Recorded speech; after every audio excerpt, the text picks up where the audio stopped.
Hi, folks. My name is Brad Allen. I'm director of the library. I want to thank you for being here for the kickoff of our Civic Engagement 101 series.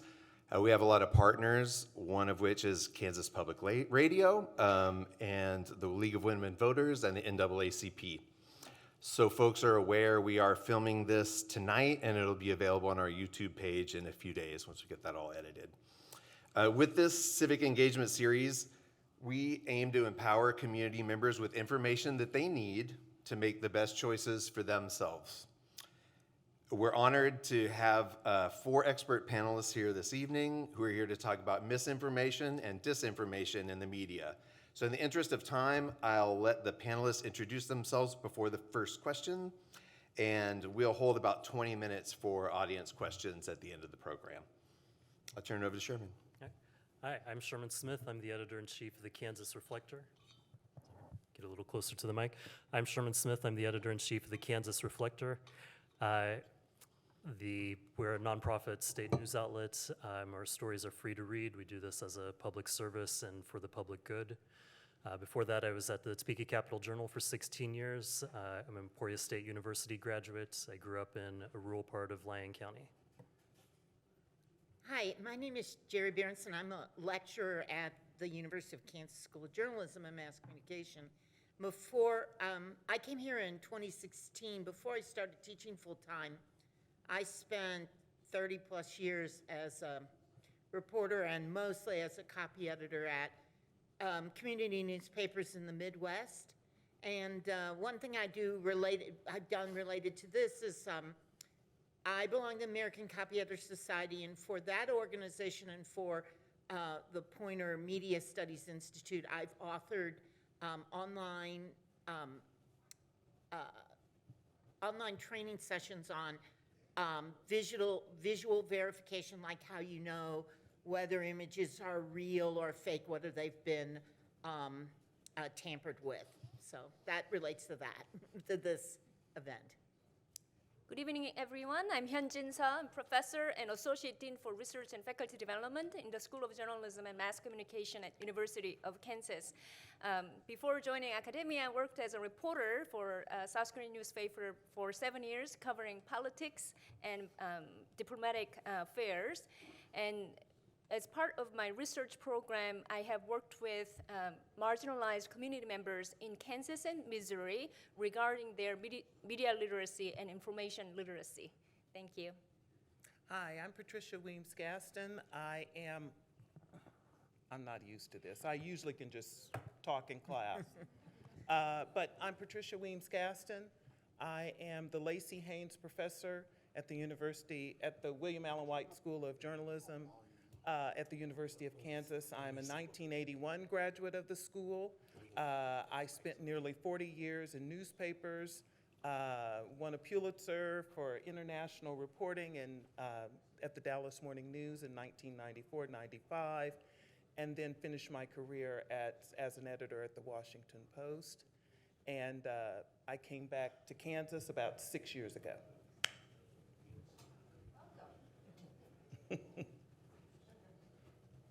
Sorry, you're running double duty there. Turn the volume up a little bit. Can folks hear a little bit better? We've got the volume a little bit. Okay. Thank you. Sorry about that. I did also want to mention too. Wow. Now you can get I did want to mention that if you have a hearing aid, we do have a hearing loop here. You can set your hearing aid to T. That's why we use the microphones. Even when we have robust, loud voices, that helps folks who have hearing aids be able to hear too. And so they're a little bit directional mics, so if you've been a little bit closer, we'll all work through this. Thanks, sir.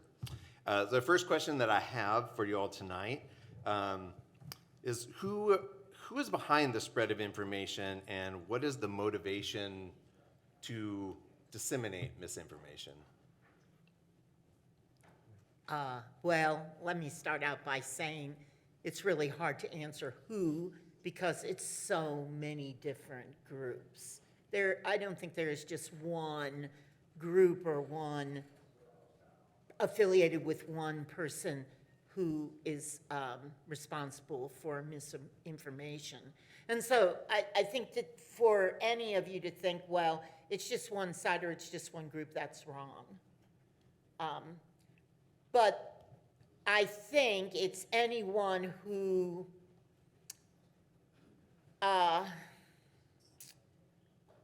wants to unfairly sway people to their side, and maybe a lot of those people don't have the credibility to sway without misinformation. It's like anybody who has something to gain, right? Money and power usually. Yeah, and also I want to mention, sometimes people share information, false information, without realizing that is inaccurate or false. So we call it, inaccurate information or false information shared without intent to mislead with misinformation. Disinformation, you share such information with intent to mislead. So, as Jerry mentioned, really a variety of immigrants in Springfield, Ohio, stealing, eating, pets. So that was mainstream media, and then mentioned was now getting attention in the mainstream media, and then mentioned was now getting attention in the mainstream media, and then mentioned by politicians, including former President Donald Trump. So that's a lot of the spread of misinformation ecosystem these days. So the social media amplified through a variety of media types, and and then now we have AI, which makes it even faster to spread misinformation. So it's human actors, now AI and other computational methods that is contributing to the spread of misinformation. And also last week, I believe it was last week, the government announced that they were charging some folks with some of the cybercrime. And so we're seeing that it could be the Persians, it could be Chinese, it can be whoever. But we're seeing and hearing more about that. If you all recall the 2020 election, Chris Krebs, who was working for the Trump administration, said that this was like the most, this was the safest election, that there was no tomfoolery and hijinks that they had found. And so here we are back at it again. And so now they have said that in the next 60 days or so, we can really expect to see quite a bit more action, whether it's bots on Twitter and X, just everywhere, Facebook, what have you. I wanted to comment on something Hyunjin said about AI becoming part of this. When you realize that things get knocked off, or there are laws, there are some policing efforts, things get knocked off, or there are laws about child pornography and things like that, but there's this wide bowl of things that people can put in, and they don't really have to show any proof. And then we have AI, which all of that information on the web gets fed in, and then AI uses predictive methods to come up with an answer for you. Well, if AI is being fed bad information, it's only going to feed you bad information back too. So you have to remember that the misinformation out there kind of keeps circling around and around and around and around, and it gains its own speed, like the cats and the dogs, it just keeps doubling on itself. This next question kind of continues this part of the conversation, about these evolving technologies and artificial intelligence. We've talked about it a little bit, but how has this changed how people are accessing and trying to determine what's valid? I think people are starting to get more and more skeptical or scrutinize some of what they're seeing on social media, but the technology is moving so fast that we're not far away from not being able to discern at all the quality of an image or a video or anything else. Hopefully we're a little bit further away from generating a news story with AI that people can tell the difference on, but even then we have major media corporations that are using AI to generate some of their stories, and just hope that people don't care enough about the difference. So I think it's a challenge that we have primarily with where we go, kind of related to the last question, to get our information, and just whether our instinct is to trust what we see on our phone in front of us. I think we have to push back against that. Generally, there's a feeling among experts right now that we're really very close to AI images in particular, but video, to not being detectable. You know, there are things you can look at right now, like those of you who might have seen a photo online of Katy Perry at the Met Gala in a gown. Katy Perry posted on her Instagram right away, I wasn't at the Met Gala, this wasn't me, right? And her mother had commented on the photo, oh, Katie, you look so good, I didn't know you had that gown. But you could kind of look at that picture, and you could look at the people in the background, all these photographers, and you could look at things like their fingers, and you could see like they would have 6 fingers or 4 fingers, or their fingers were excessively long, or they had big spaces in it. And right now, in photos and videos, those kind of problems still exist, so you can still detect it. But experts think we're probably only a year or 2 away from things that are undetectable. So then how do you know? And you know that comes up in politics, because I think we all know that Donald Trump posted on his History Social a photo of Taylor Swift, you know, with the Trump. And then if you looked at her social media yesterday, she endorsed Harris. So, you know, I'm not trying to be political about who can do it, because any side can do it, and probably any side will do it. But you kind of have to look at those kind of things, and you have to say to yourself, does that seem like that would really be the case? And I think people are going to look at things, video and photo, and they're going to be way less trustful. Even things that are real, they're going to say, how do I know? How do I know that's real?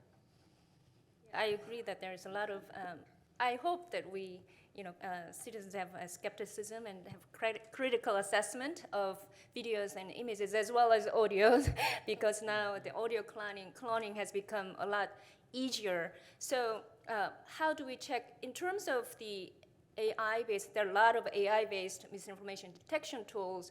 We have a lot of advanced tools in terms of detecting misinformation, text-based misinformation. But in terms of images and audios files, the technology is a bit behind. Yesterday, I attended a session. There is an organization called Credibility Coalition. It's a coalition involving scholars, academia, and practitioner journalists, and so on, working together to develop a practical means and policy with regard to misinformation and disinformation. And we had a presentation by the head of product of Factiverse. So this is one of the AI-based tools detecting misinformation. What they do is live misinformation detection. For example, during the presidential debate, they can real time show which information is completely misleading, which information is slightly misleading. They have different colors to tag that. Live, really very fast. How do they do that? They use a lot of different databases, including Semantic Scholar, Google Bing, and other bunch of data sources. But again, with images and audios, these are a lot difficult. And no longer maybe seeing is believing. So but I do also want to mention that in terms of the content creation, there are more guardrails regarding images, the copyright issues and so on, but we don't have much related to audio. So I think that we'll see and read more about this misleading information, or someone calling me, the voice of my mother, maybe, calling me that's not my mother, right? But I think that we'll read more about audio-based misleading information in the future. Yeah. And we have spent more, on my end, I've spent more time about words. So I haven't spent as much time about the images piece of it, although I do know that there are ways to look at the metadata on pictures, and you can tell whether or not something, when it was taken, where was it taken, et cetera, et cetera. So, but with words, one of the things we've been talking about in class, and we're just 3 weeks in, and with my writing students, is using the basic tools, your basic tools of writing. And I have my students writing with paper and pencil because I want to see, they know about AI. We've talked about it. We just had a prompt where I asked them, is it better to be, to do the writing yourself, or would you rather have AI? And most of them said they would prefer to have themselves do it. And they talked about creativity, voice. They talked about all these different things. And so we already know that students are way ahead of us where that is concerned. So we're kind of catching up with them, but having them sit down and write for 10 minutes with paper and pencils has been a whole different world for them. And so now they're not necessarily, worrying about that computer. They're sitting there and using their own tools and knowing that sometimes you're not going to be able to use them. I mean, the world is so different now. So that's what we're trying to do on that end. I'm wondering how many of you might know that if you were watching the Olympics and you heard Al Michaels speak, that wasn't Al Michaels, it was AI-generated sentences of his voice. And he allowed it, he agreed to it, but he never said, there was a recap by Al Michaels every day. Al Michaels was sitting at home, he's retired, and that recap sounded just like standard talk, like me just sitting here and reading off something, and it was all generated by AI. So if you think about that, if they can do that with sports, how easy is it going to be to have something very realistic said by a politician or something like that that's been generated by computer? I guess I need to answer this question then, based on this, getting to the point where, there may really be no way of telling what, how, and this is what librarians have attempted to help people do since this profession started, is verify and vet information. What tips do you have for folks to evaluate information in news sources when you can't just take the photo at its value? What techniques could people use to feel that they're verifying and getting closer to accuracy with this kind of reality? Yeah, I think more about the written word as well, and I just think that you have to look at a variety of sources, right? Like, don't just read Kansas Reflector. Read everybody who wrote about this story. Think about what we chose as the most important element of that story to put at the top of that story. Which quotes did we use versus other outlets? Look at a cross section and get a better understanding of how different outlets are approaching this, and understand which ones are more reliable. I think that's the healthiest way to approach any of this. If you're seeing something on social media that you don't know is true, where else can you verify that this exists, that it is true? I just think you need that variety of sources. And then also with what Sherman is saying, look at stories and see if there are some little tips, some little clues about transparency about their reporting process. I tell my students to tell me how you got that. Where did you go? Who did you talk to? Was that in an interview? Was that in a phone interview? Was it in an email? When did you talk to this person? Where did you get the information? And so that's a small thing, but they should have it in there. And that's how I know when they've not done what they're supposed to do. Because then I can go back to it and go, oh no, I've read that such and such, and it wasn't that. So there's the transparency piece. I mean, a lot of what is happening with media is that the public doesn't feel like there's enough transparency, that they don't know where you're getting the information from. And I'm sure, Gerri and I, we were in newsrooms probably about the same time. And I can remember sitting in the Post newsroom every weekend and getting phone calls from people like, where did you get that from? How did you do that? What did you do? Now, and so they would ask you. And so then we would start putting more of those things in the pieces. People also are very untrustworthy. But if it's a news story, it should be opinion column. Then that's what that's for. But if it's a news story, it should be full of facts, and facts that can be verified.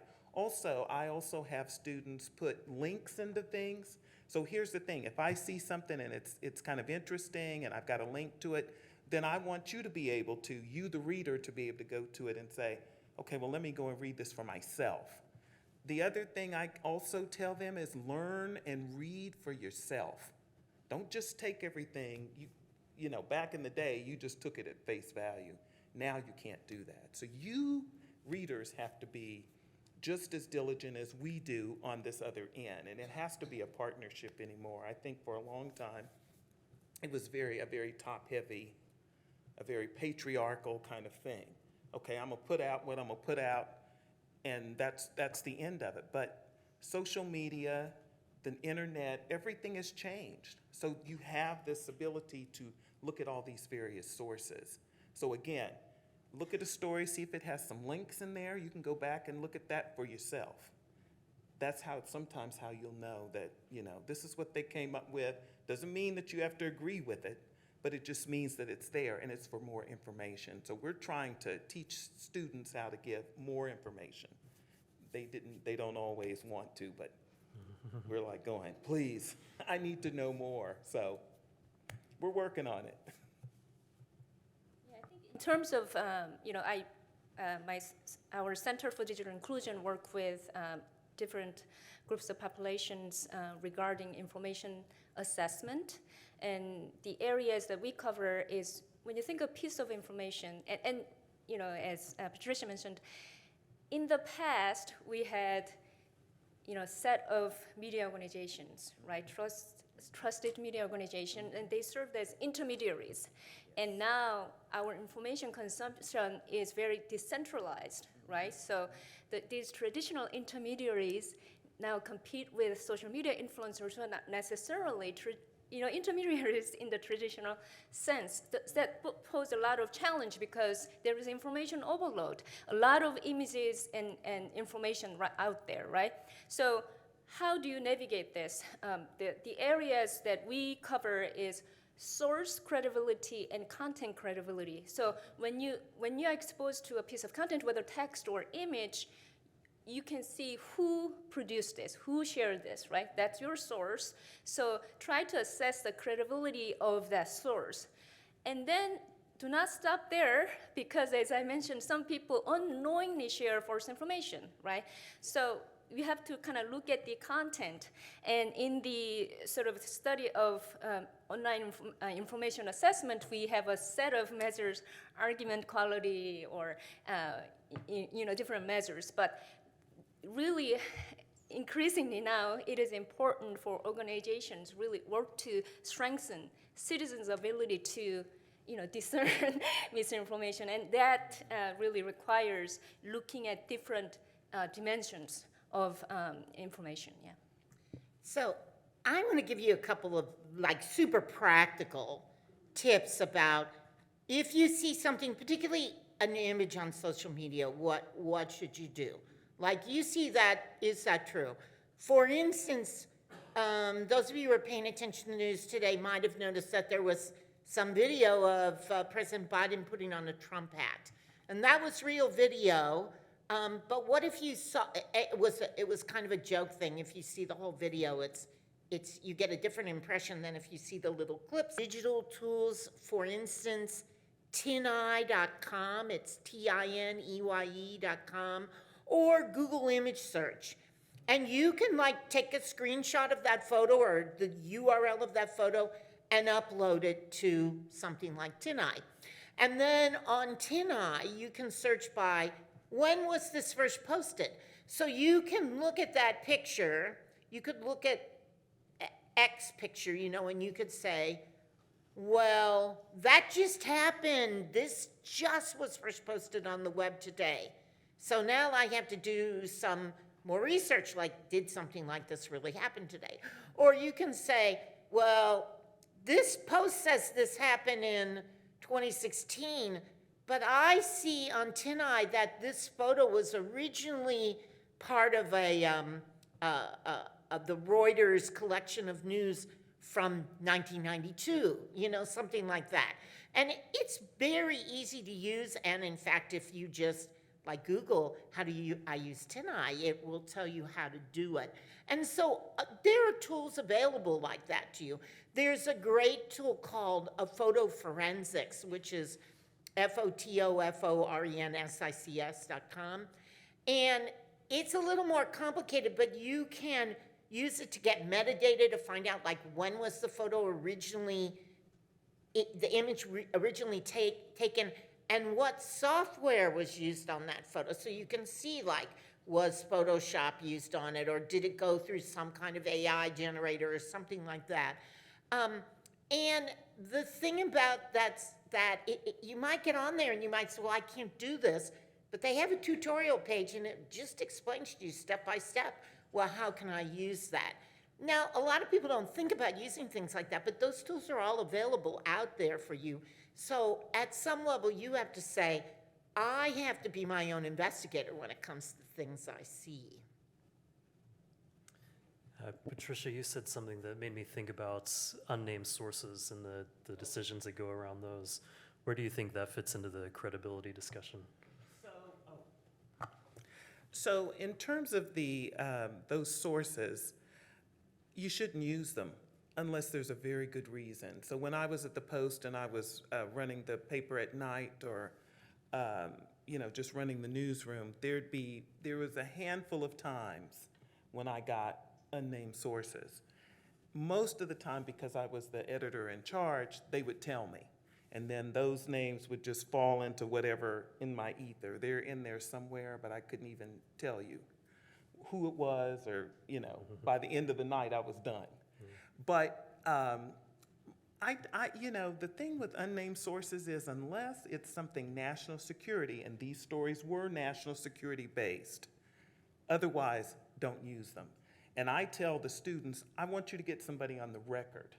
So, if you read Sherman's stuff, and especially with the Marion raids, et cetera, I know y'all been reading about that, and they've been doing still continuing to do fabulous coverage on that, and the aftermath a year later here.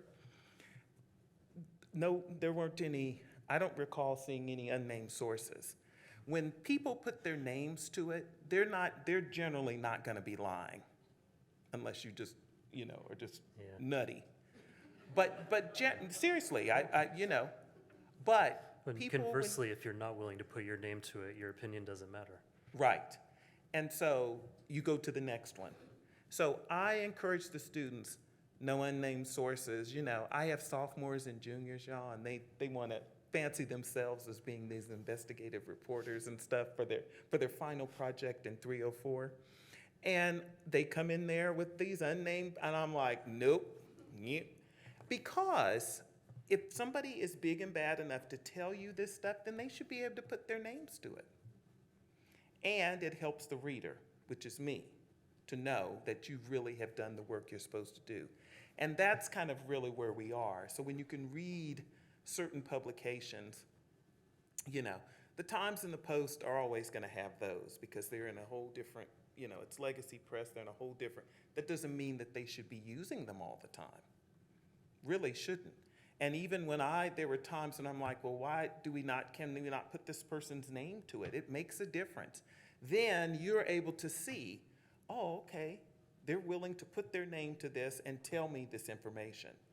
Otherwise, I think it really kind of hurts us. So I think we're going back to that thing of not using as many unnamed sources. I think I read about 5 or 6, 7 publications a day. But generally, most publications are not really using them very much. And I think there was a period there, Sherman, I don't know if you remember, I think there was a period there where the public was like, no, we don't want it. We want to know who's telling us this information. As they should. Yes. Next question I have for you is how this issue differs in a local level, at a national level, and an international level. Are there differences in approach, style? I know during the legislative session, if I'm in the State House, I'll get lied to 10 times a day. I should add the local, state, national, and Right. national levels. Oh, Go ahead, you're itching to say something. Well, no, what I was going to say is I worked most of my career, well, I worked all of my career for community newspapers in smaller towns. I wasn't at the Washington Post and, and I read the Washington Post all the time, but I can't really know that much individually about the people who work for the Washington Post besides what I read. But when I was a journalist in Quincy, Illinois, it's 40,000 people. I would go to the Hy-Vee and people would see me and they'd say, "Why did you write that headline?" Or "You guys weren't fair to the Republicans at the city council meeting last night." And I wasn't even a reporter. I was an editor there, and all the reporters, people knew them around town. And I think that means on a local level, it's harder to fool people. It's harder to make that kind of thing that you see misinformation on a national level politically happen. I don't think we're going to get to where the national media is works like the local media. But I think that's the biggest difference. You're here in this town. It's easy for you to know who Sherman is, even if you've never met him, He'll come and speak to an event. And that just makes it more credible right there because you know that person. I think I agree with what Gerri mentioned. And so when you think about the access to information, you are local news level, you are close to that sources and events, right? Your friends and people you know are likely to have some sort of information or access. So that's one. And we have been traditionally saying that international news, I'm assuming, even though we travel internationally, but when you think of things happening in other countries, other parts of the world, you probably still rely a lot on newspapers, news media, because your access is limited compared to the local news. So in that sense, your reliance on the information sources with regard to international news is greater because your access is limited. So if there is a piece of misinformation, it is kind of difficult for you to kind of assess. But the other side, actually, is, as I mentioned earlier, a lot of, as you can imagine, a lot of AI tools and other efforts to detect misinformation and correct information. It's based on what's available out there. The Effectivers that I mentioned, real-time misinformation detection, I said they use thousands of data sources, right, available. But local news stories, you don't have a lot of data available out there, right? So these tools are more effective, more accurate for the stories that are covered by a lot of organizations at the national or international levels. So it's kind of interesting dynamics with regard to how misinformation is spread and kind of verified at the local, national, and international levels. Yeah. I will say I've been out of the newsroom now nearly 7 years. And so, but I'm seeing some different things. And most of my time was spent doing foreign news and some time doing national. But one of the things that, I've had family members call and say, well, is this true? If something has happened, and I think it may have been right after the 2016 election, maybe, I think. Is this true? They'd send me messages, blah, blah, blah. And I know those people. I knew those people, so I knew what kind of workers they were, what kind of reporters they were. Now I don't know as many of those people. So it's hard for me to know. But so again, I look through, I read, I'm looking at a couple different pieces, I look at the LA Times, I'm looking at the Times, I'm looking at the Post, sometimes the Wall Street Journal, it just depends on how much time I have. And so I'm comparing and contrasting. But The other thing about foreign news, though, is that there's a lot of reliance on fixers, on people who live there, on people who are there, because you don't have as many, sometimes you don't have access. It's also language and some of these other things. So you're expecting somebody who lives there to really help you and to really help you with those pitfalls. Again, I've not seen anything that makes me kind of cringe, anything that they've done. I mean, I read their stuff. I know Doug Gell, he's the editor for that section. So, and I know he sends his people pretty rigorously. In terms of the national security stuff, Peter Finn, I worked with Peter when he was in Albania and back in Kosovo. So I know that he's pretty rigorous in terms of that. But it's hard to know sometimes how rigorous other people are. Then on the flip side, the New York Times editor, he and I worked together many years ago. We worked together in Dallas. They've been really taking it on the chin lately. And I've been like, wow, Joe, what are y'all doing? So you just never know what is going on. These are big companies. That doesn't give us, that doesn't say, you can't do better. These are big places. And so sometimes you wonder, I know I do sometimes. I'm like, oh, what are y'all doing? Peter Baker is a friend of mine. He covers the White House. I'm like, Peter, every now and again I might send a note. I do send notes, or I talk to people and go, why did y'all have that headline? Why did you do this? Why did you do that? Back in the day, again, on weekends when I was weekend editor, I'm telling y'all the phone calls I used to get. Now, I don't think they're getting nearly as many phone calls. It's harder to get people in those places. You can't get to them. And so therefore, I was hearing all kinds of stuff, people complaining. Most of the time, they weren't correct because they had one side or the other. But still, you still are hearing what the public is seeing and hearing, and that really does help you to be able to know what the public thinks. Used to do letters to the editor. Those are a whole nother world, So, but again, I would still encourage you all, if you all see something, call them up, and then if it's bothering you, then write a letter. You just never know what can get in. There's probably somebody else out in the public who feels the same way you do.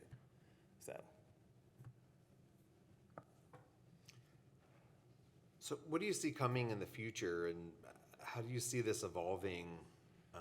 Might there be regulations or safeguards? What seems like this is happening fast, and put on your hat thingy into the future. What's this look like to you? Well, I think that it's no coincidence that this rise in misinformation and disinformation coincides with the mass decline of the number of journalists across the country. There are fewer of us who are pushing back on these things at every turn.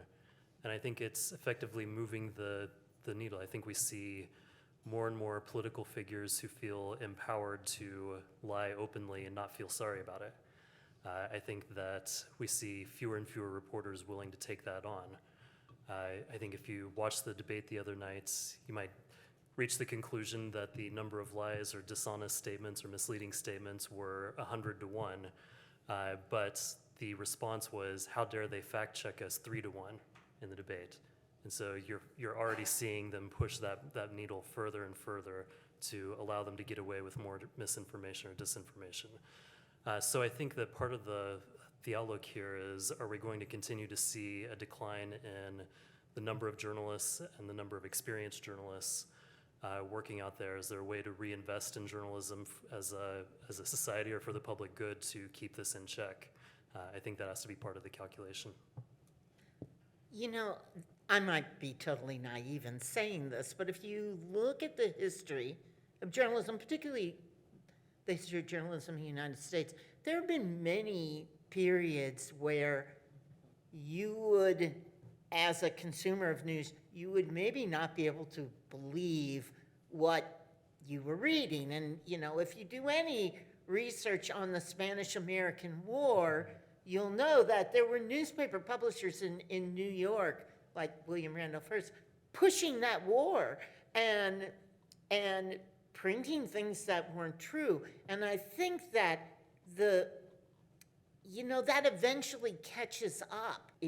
I maybe naively think that eventually people are going to step up and there's going to be reform, but I don't know how social media plays into that, because I think that changes the landscape a little bit, because journalists can police themselves and demand integrity, but it's kind of hard to stop all of the bad actors out there and demand integrity from them.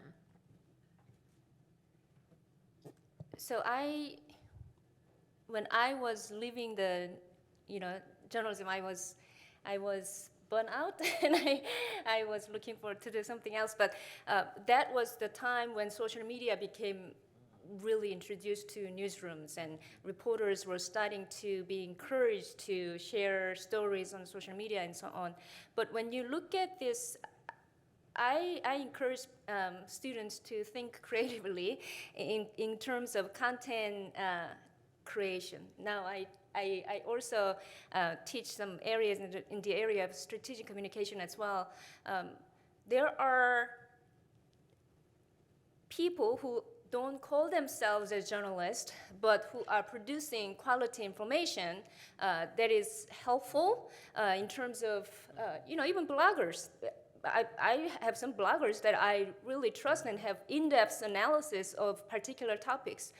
People who podcast. I have a list of people that I trust and whose opinions sometimes as helpful as very prominent columnists. So I encourage kind of people to think about, instead of the dichotomy of real journalists and non-journalists, but looking at the quality of source and quality of information.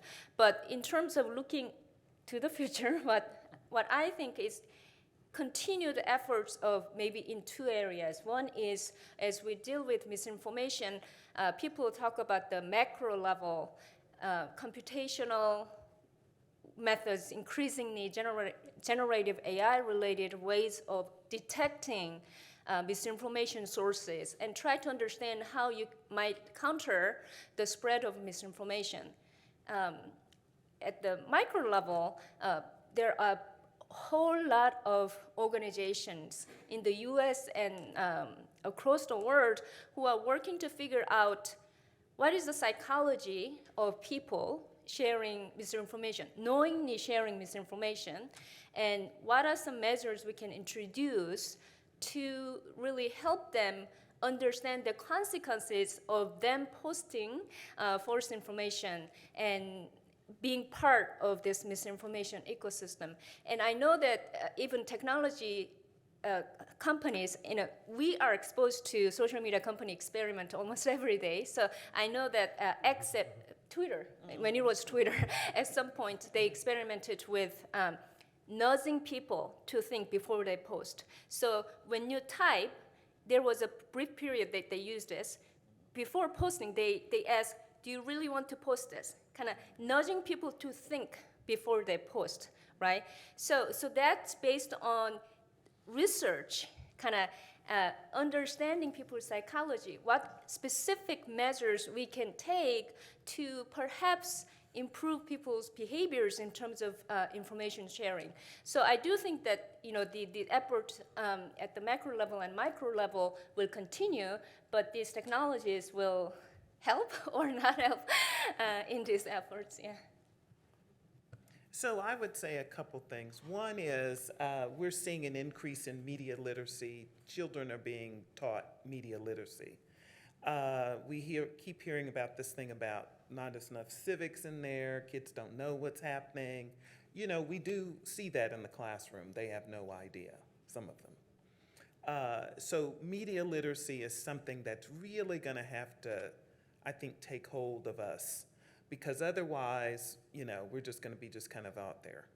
The other thing is, in class today, in one of my labs today, we were talking about, we're doing a social media assignment, big one. And so we'll do it for a month, they'll do videos, and they'll do an essay. It is a writing class.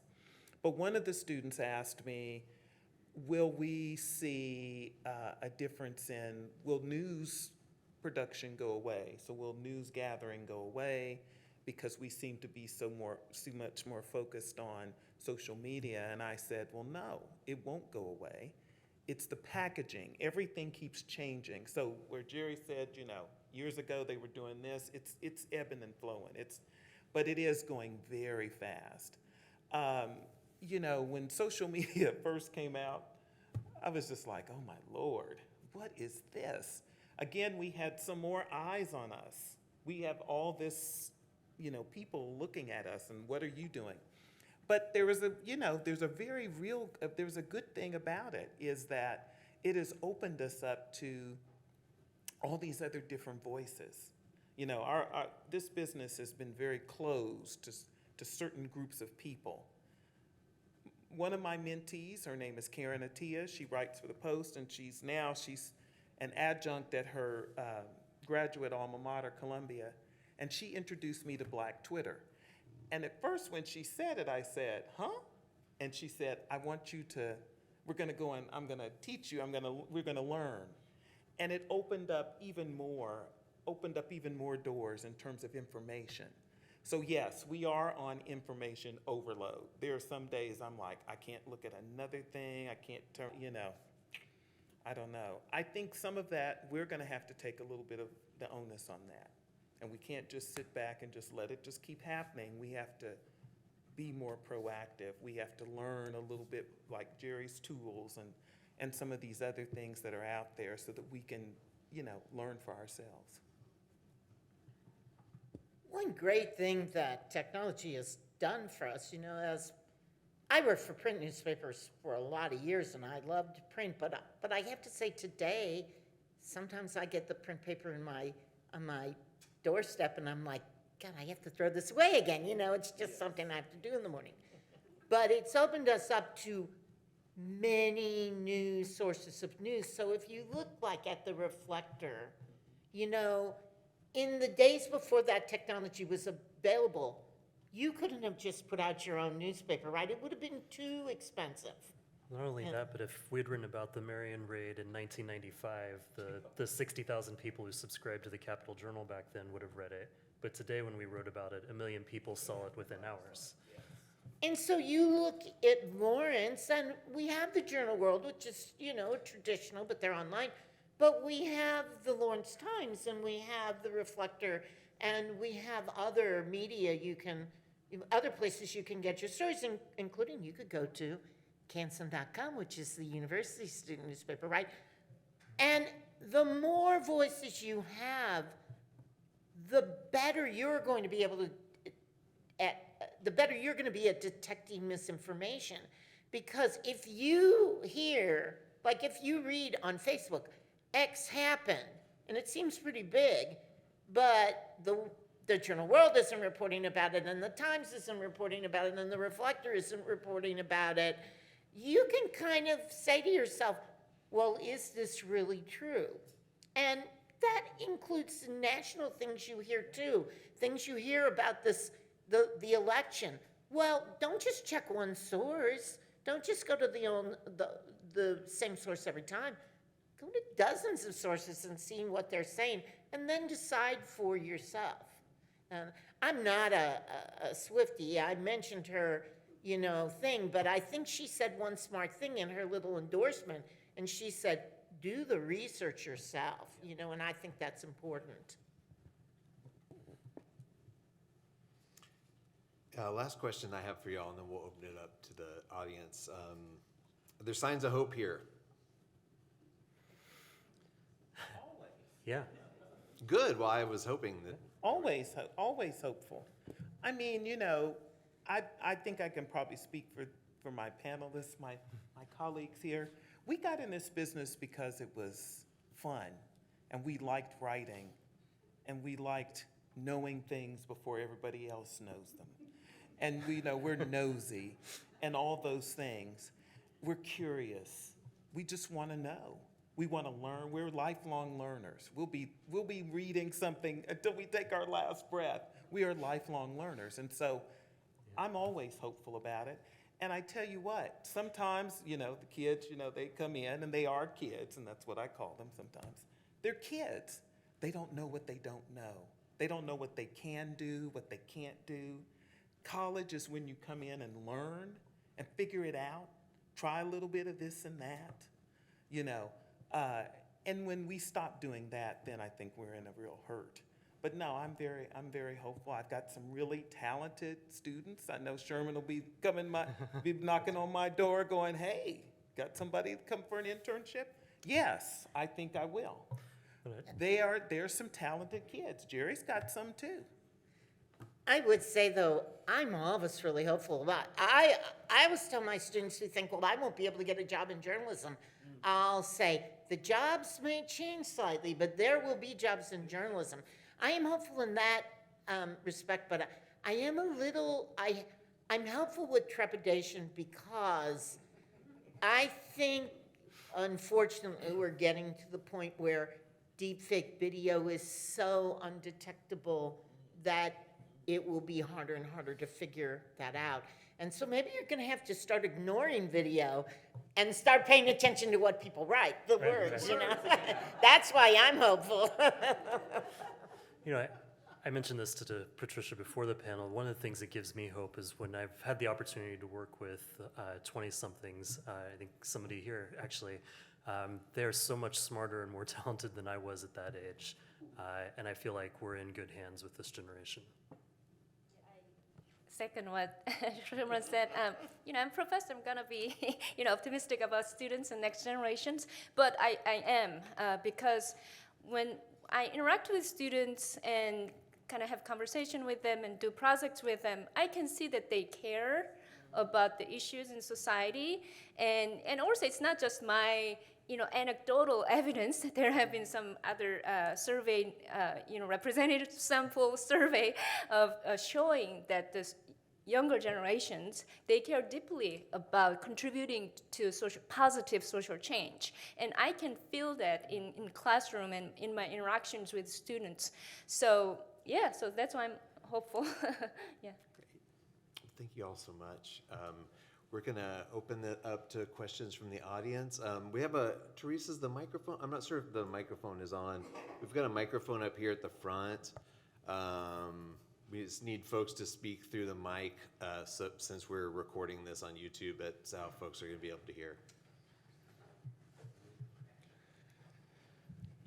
Here, let me bring it up.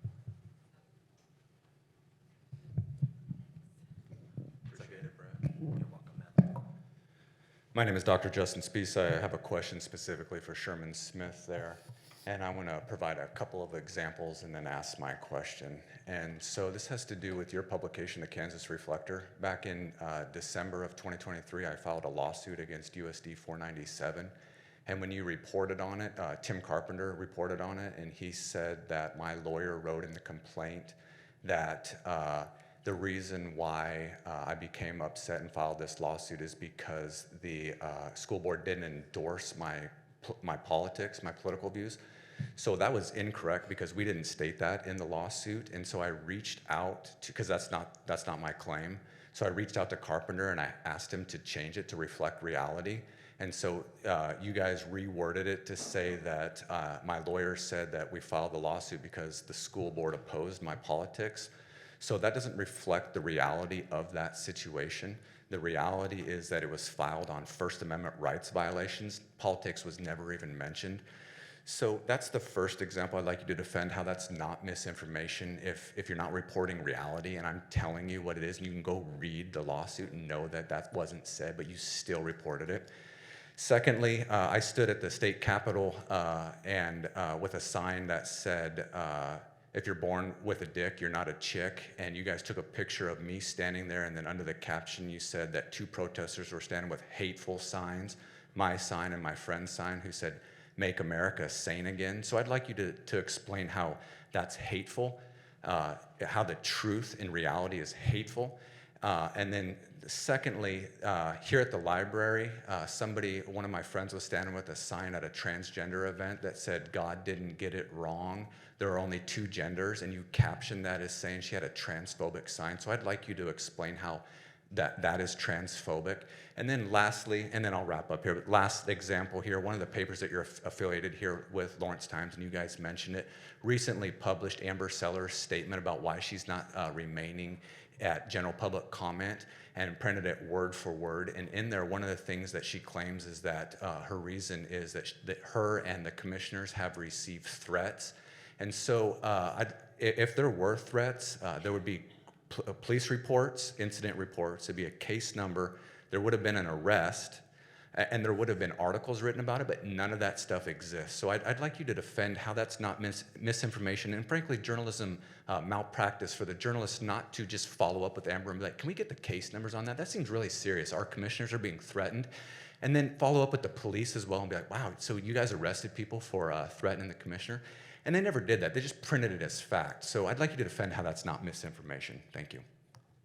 All right. Thank you for your question, Justin. It's a lot to unpack here. The short version is I think you have a different reality than most of the rest of the people. I think I don't know what the Lawrence Times story is. They republish a lot of our stuff. I support the Lawrence Times. We are not affiliated with them. I don't answer for whatever the stories there are or how they write them. I don't know the details of a story we published 3 or 4 years ago or what conversations you had with Tim about that lawsuit. It was just last year. Last year? Yeah, less than a year ago. I don't know the details of the story published a year ago and You're the editor. what you quibbled with. I know that we were one of the few news outlets that wrote about your case, which appears to be a clear First Amendment issue, right? You tell me. I mean, You seem to that's see what the story said. Your story says that it was because of my I know politics. the story said a lot of things that you might quibble with. The story also said it's a First Amendment case. You filed the lawsuit. We outlined the context of that story. So your answer is as long as we disagree, then we are in a different reality. Got it. Thank you. Okay. Hi, my name is Jack Altman. I want to thank you. I thought this was very informative. Just quickly before my question, I'm a member of the library's retroactive program for retirement people, and we had a great program this past year with Gerri. It was very informative. It's on the library's YouTube. I really suggest people look at it. She gave us a lot of stuff to look at to help. My question is, my social media is Facebook. I do a lot of political posting.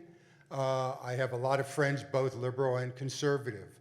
Many of their Facebook pages are, and chat a little bit about from Axios or Vox or something else and having a meme, and chat a little bit about that. Axios or Vox or something else and having a meme, and chat a little bit about that. Thank you. It's kind of interesting because I have a former coworker that we live in different parts of the country right now, and I keep in touch with him. I always liked him, but he's completely different politically than me, and he posts memes, and he always asks me, why don't you respond to them? And I'll say, because I want to have a intelligent conversation where we talk about facts, and your meme is boiling things down to like one tiny little thing that tends to misrepresent things. So Facebook is weird because you get into these, bubbles where you tend to get posts that are like you, and you maybe don't see the other side. And I try to keep friends who don't agree with me, so I can see what people are saying. But yeah, I'm not sure I can say, I think it's not good that people rely on memes, but they certainly do. And I would never personally base my opinion of a policy or a person on just a meme, because a meme is it's like the Cliff Notes, but it's like Cliff Notes of Cliff Notes, So, I don't think that really answered your question, but it was a comment. I appreciate you guys talking about the importance of doing your own research, but people are busy and lazy, and I think it can be very challenging. most of us are not going to read 6 different newspapers a day. A lot of people just want to get the basics in 5 or 10 minutes. What happened today? And we have lawmakers, we have representatives that are supposed to be watching out for us in this situation. And it seems like something that really the government should be tackling, but I think that a lot of people that we have in Congress can't even maybe comprehend this topic. So I'm just wondering, are there any very specific things that we can encourage either state, local, national representatives, lawmakers to do in this situation? Are there bills? What's happening on a national level to help us, to help protect us from misinformation and disinformation? Thank you.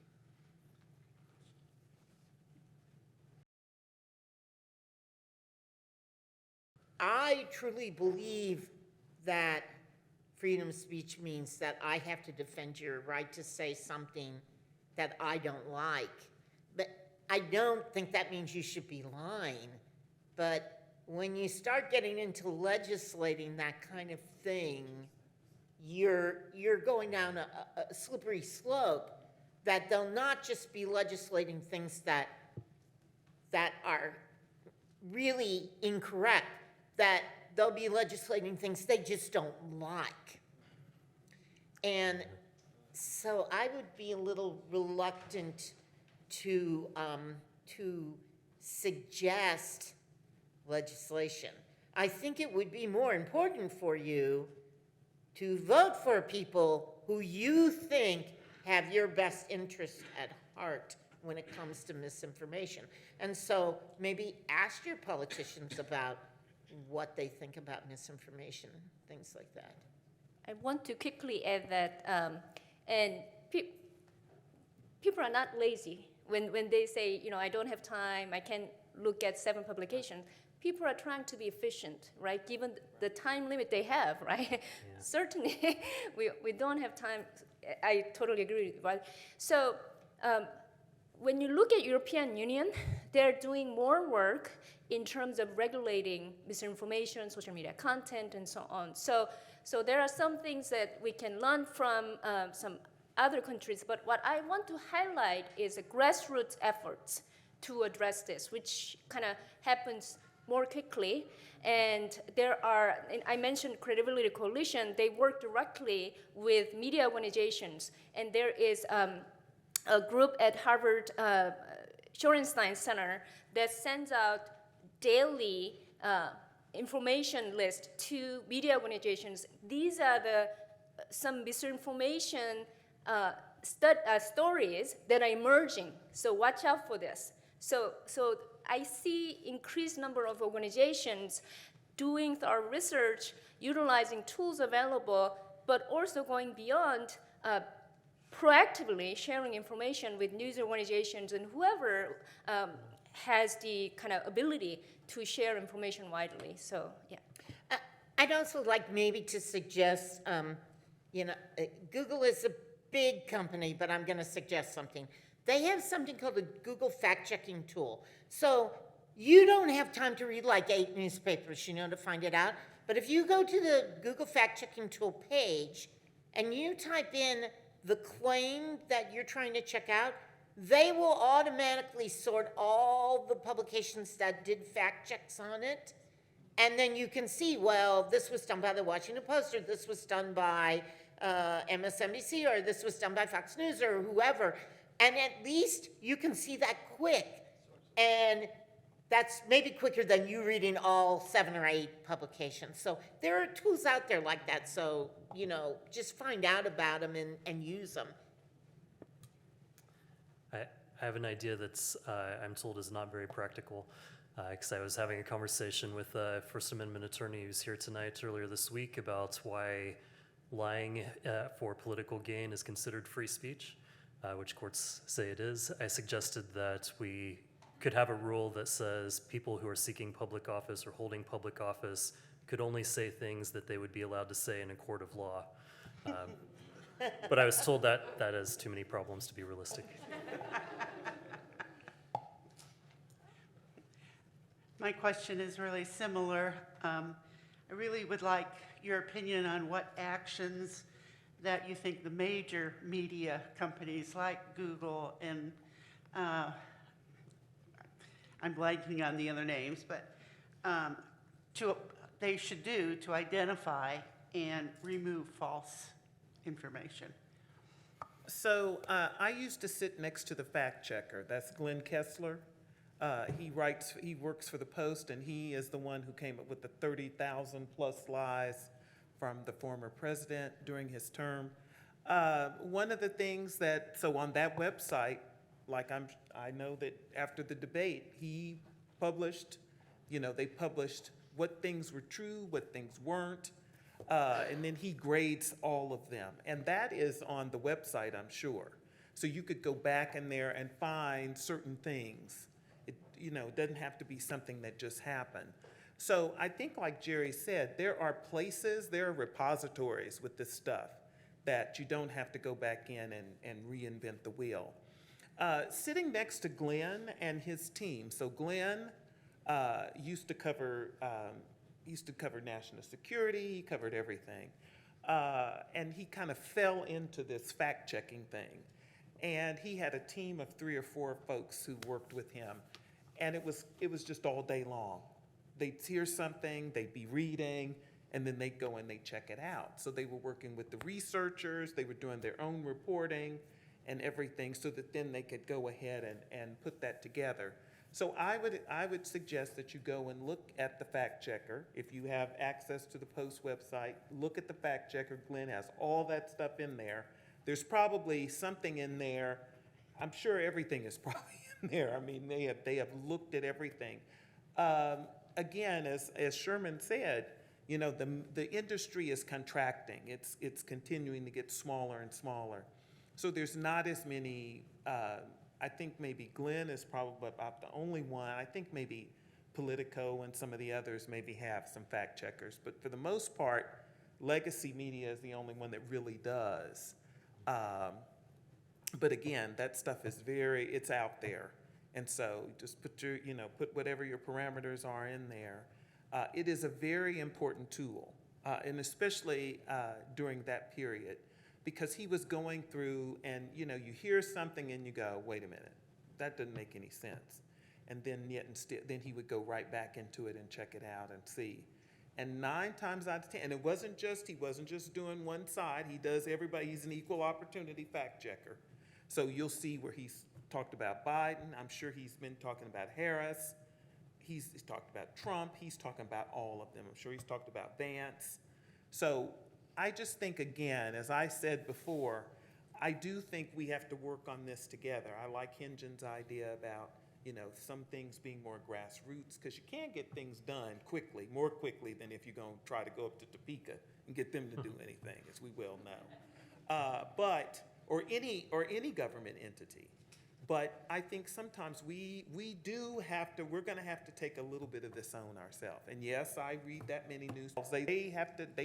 But I'm like, we're doing this every week. You need to learn how to be a consumer, learn how to read, learn how to hear things, know what's happening around you, because you're going to fall for the okie doke. This to the New York Times, they get that for free, y'all, up there. There's no, the Reflector, they can get that too. They can get any of these things. So sometimes I think we have to take that next step and just go ahead and see what's out there, find a way to put it together, work with it, and go from there. So that's probably long-winded. A brief interjection, we also do have free access to the New York Times through the Lawrence Public Library with your library card. Just go to our website. It's a little wonky how it works, but you put in a little 72-hour code, and we have that all set up. Washington Post as well, I believe. But my major concern, I think, is we all agree disinformation. But my major concern, I think, is we all agree disinformation, misinformation is bad. Who's going to decide what is disinformation, misinformation? Because certainly over the last 4, if not 10 years, we've seen things, and I think probably the biggest purveyor of misinformation has ended up being the government. And they've said stuff that has turned out to be wrong, but who's got the power to then correct them? And largely the media has parroted a lot that the government has purveyed. And so that's another danger. And my only other concern is I wholeheartedly agree to look at multiple sources, but look at multiple sources that are coming from different points of view. Because if you're looking at all the same, say if they're a little bit off topic, is Mark Halprin, who used to be on Morning Joe,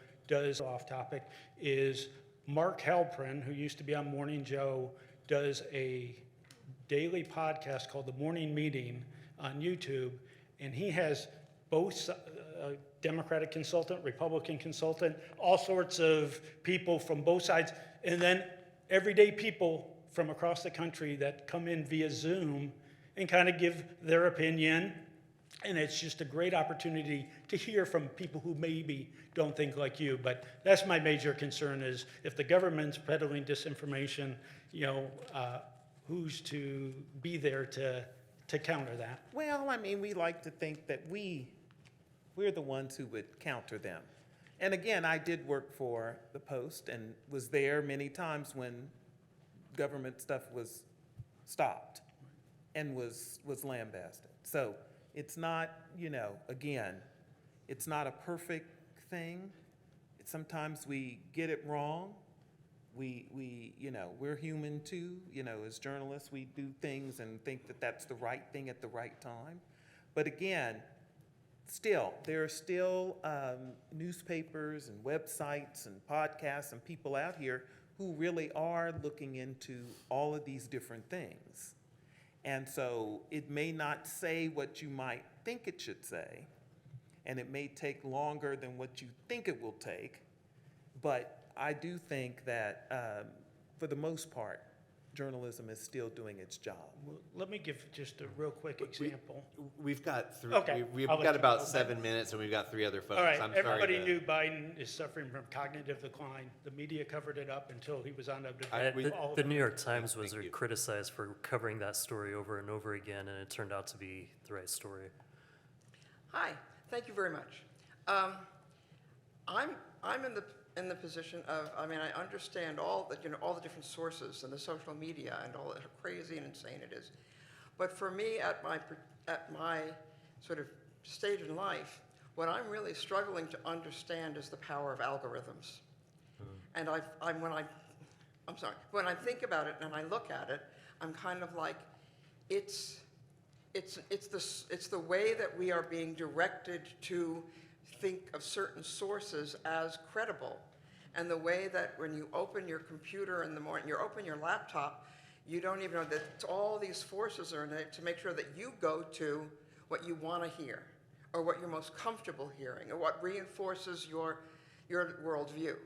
And I ran out of the house tonight and I was thinking, I'm going to bring that new book on algorithms and I'm going to remember my hearing aids, and neither one of them happened. But there's a book I was just starting, and it's a University of Iowa professor on the psychology of algorithms. I don't know if that's, but I'm looking for sources that I can understand, not for coders, not for, everything's about how to use algorithms in this particular industry or this one, but where can we go to understand how both algorithms, but also how the algorithms, how we can work against them? Is there anything we can do in terms of the way that we utilize our laptops so that we're not falling into except it is more, I'd much rather be directed every morning, as I am, to the New York Times, the Washington Post, and I'm not going off in other directions. But then I'm just thinking of all the people that have never read anything on the New York Times and the Washington Post. So the algorithms things for me is central. Well, I think it's going to be hard to completely get away from algorithms, and you're right. They do control what you see, especially if you, I'm not going to say if you take the easy route, but if you do what most people do. So, there are some things you could do, like, for instance, I don't know if you're familiar with the browser DuckDuckGo, which, works like Google or Bing or anything like that. But DuckDuckGo doesn't put cookies on your computer And so the algorithms can't work the same way on that browser. It doesn't save, maybe it's a little harder for you because it doesn't save the histories. I mean, I want to use Google because it's got all my passwords in it, and I can get to my bank really easy and stuff. But maybe if I'm looking up something news, I'd use DuckDuckGo because it is a privacy-based browser. But, all that takes some work on your part too. And if you know anything about the algorithms, what you know is that the people who write them want to keep them totally secret. Google will not reveal various things about its algorithms. Experts get in there and see how they work and guess, but it's very secret.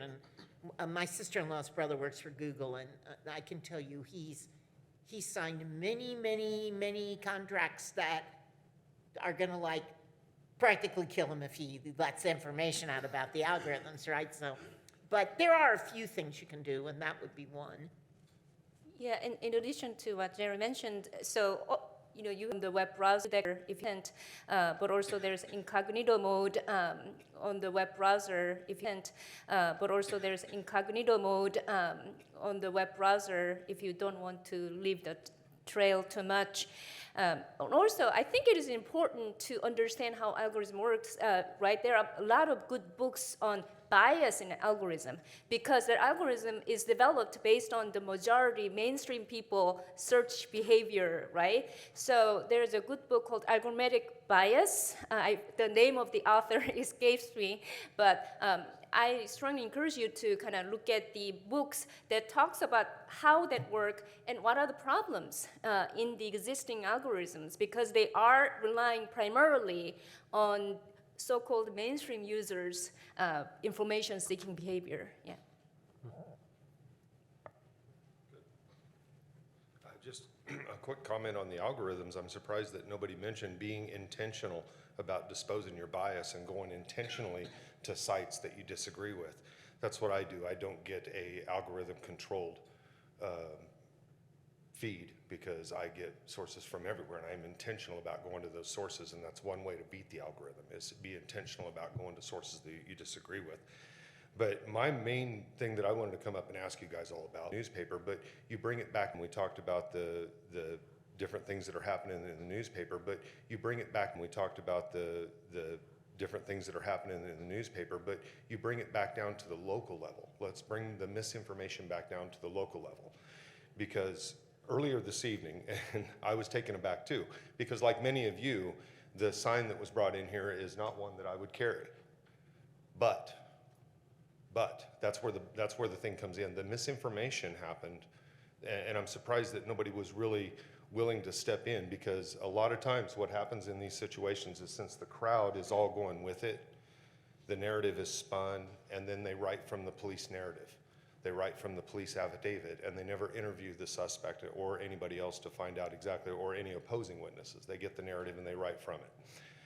Case in point, this last meeting that just happened at the city commission meeting, there was a narrative that was written about what happened.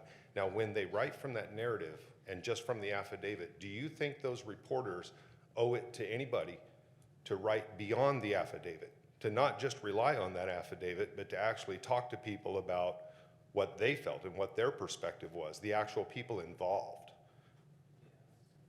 That's okay. Yes. Then that's not happening here. That's what we're concerned about. I wasn't questioned at all. I wasn't asked about an opposing viewpoint at all. It was just written that I had caused a disruption and was removed and cited.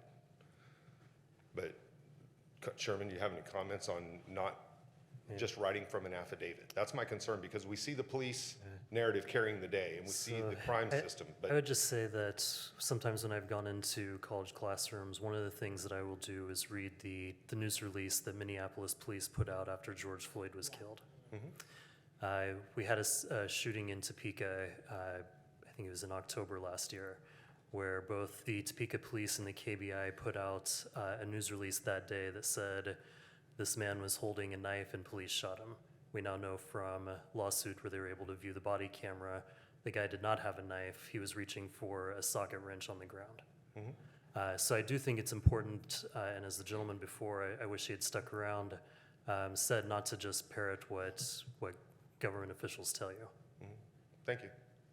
Yeah, I was going to say, when that man mentioned that parroting the news, that my concern as a journalist and someone who teaches the journalism is there are way too many journalists out there who just parrot the government or they parrot the transcript. And a really good journalist looks at that and then they go out and they find experts in that field. Maybe I don't know what he was talking about, but I think he may have been talking about the CDC. I'm just guessing, you know, and you know, a very good journalist will go out and interview other people and talk to not just two sides, all the sides. But I can also tell you from a practical standpoint, as someone who worked in the industry, you know, and worked both before computers and after, there used to be a whole lot more time to do that. And now it seems like everything has to be instantaneous. And I know that factors in that news organizations, for the most part, not totally, but for the most part, are businesses, and they're money-making businesses, and you have bosses who want you to, like, get that on the web now, and that's a factor that every journalist has to, like, push hard against. That I can't do bad journalism just because you want it up there fast. I think we've all written the best story we could with the information we had available. Sometimes you have a document, you can't get a hold of somebody. You make a decision that this is newsworthy enough for people to know about. And so, you know, I think you have to cite whatever your sources are so people know that it's limited in that effect. I've been working for several weeks now with an international investigative group to identify the leader of a white nationalist organization based in Kansas City. And we've been sitting on this story now, which is written and ready to go, for a week, and we'll probably do another week because we want to exhaust every possibility of contacting this individual. Another round of emails, another round of text messages and phone calls. I'm putting a certified letter in the mail tomorrow to make sure that we've done everything we could. And I think sometimes it's a calculus between, am I writing about a court case that was filed that's interesting and is timely, or am I writing about the identity of a white nationalist group, right? I mean, sometimes that factors into how much effort can I put into this story before I have to move on to the next one. And also, I would just say that Sherman mentioned George Floyd, but you can go through any of these big cases and see where people have not talked to folks, not have gone and looked past the police report. The police report is, the police are not always your best witness, and they're not always going to be truthful. And so you could just go back and just start looking at some of these cases, especially when it's with black and brown people, and let's be very real about this. And you're going to see that they have not done the work that they need to do. And so again, that's why representation in a newsroom matters. Did I get everything I always wanted? No. But sometimes just saying, hey, we need to go and talk to that person. Hey, we need to go and do this. No, we're not going to push that. No, I'm not publishing that because I usually had carte blanche to do. When the bosses were gone, I was in charge. So then, you know, again, representation matters. So we're trying to teach this new group how to be better about that. And the reporting, sometimes it just takes time. If it's a good story, you need to take the time. Sometimes our best isn't good enough.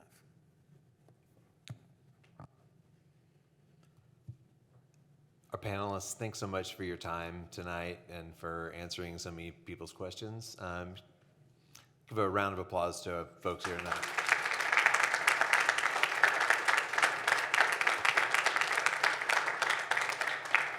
Thank you all for coming. As we had mentioned, this will be up on YouTube in a few days should you want to rewatch or share with friends, family, whatever. Thanks a lot. Y'all have a good night.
Soon Young, Jerry, J-E-R-I, I think one R.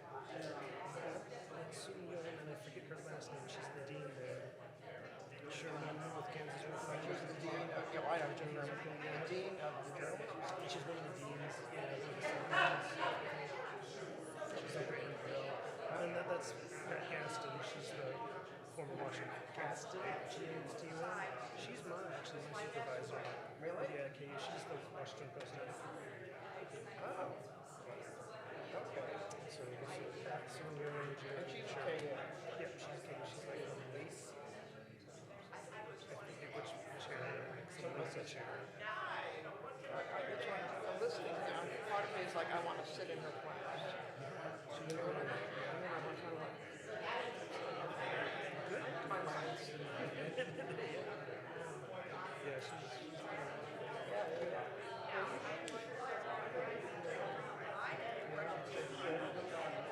So we had one of my colleagues getting married.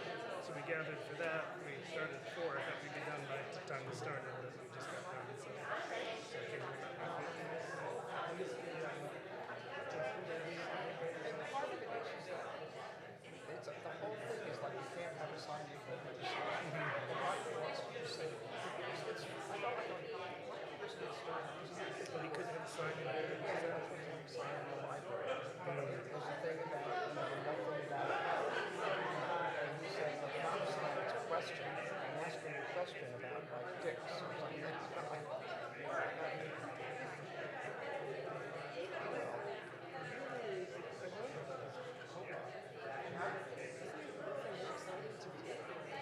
I don't know where this is. This is one of the ones. This is Spears, the guy that gets in the sign. I think it's this guy who's the question of that. Spears. The one that insulted Amber Sellers. Spears? Spears, yeah. Dr. Spears. S-P-E-H-R-S, I think. S-P-I-E-H-R-S. Dylan? Justin. Huh? Justin. Yeah, if you look him up in Algebra,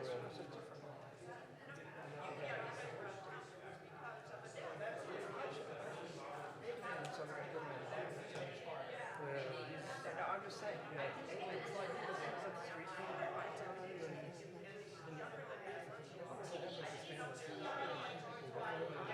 all the time, It's all about this is First Amendment. I'm like, well, it depends. There's First Amendment, and then there's saying things that really intimidate people. he was like on the board of really racist. Oh, yeah. Amber Sellers, did you see it?